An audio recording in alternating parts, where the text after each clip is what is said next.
also would like to ask you regarding Senator Marcoleta's looming case, ano, itong plunder case sa kanya. And he also repeatedly said na itong campaign donation na ito is not public funds. So therefore, he cannot be charged plunder. Your thoughts on that?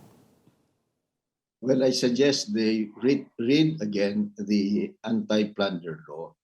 Kasi maliwanag ho kasi sa definition ng ano ba yung ill-gotten wealth. Kasi plunder law is kung yung ill-gotten wealth mo umabot ng 50 million or above and there's a series of transactions, then that could be considered plunder. Ito, inamin niya kasi na may tinanggap akong donation, tigdi 25 million, 3 different instances, 75 million. Hindi niya yan dineclare sa SALN niya.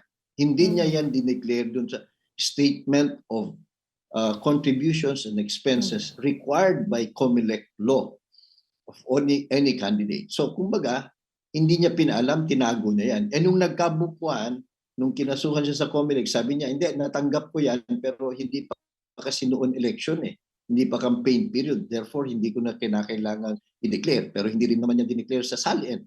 So, all of these circumstances, galing sa kanya kasi eh.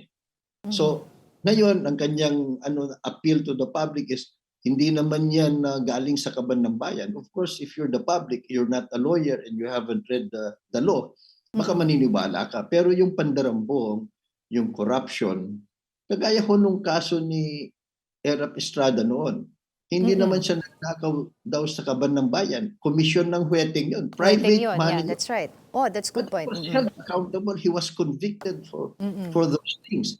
Ganon din si Senator Marcoleta. Kasi nga, kung noong panahon na tinanggap niya yung tig 25 million, congressman siya eh. Public official siya.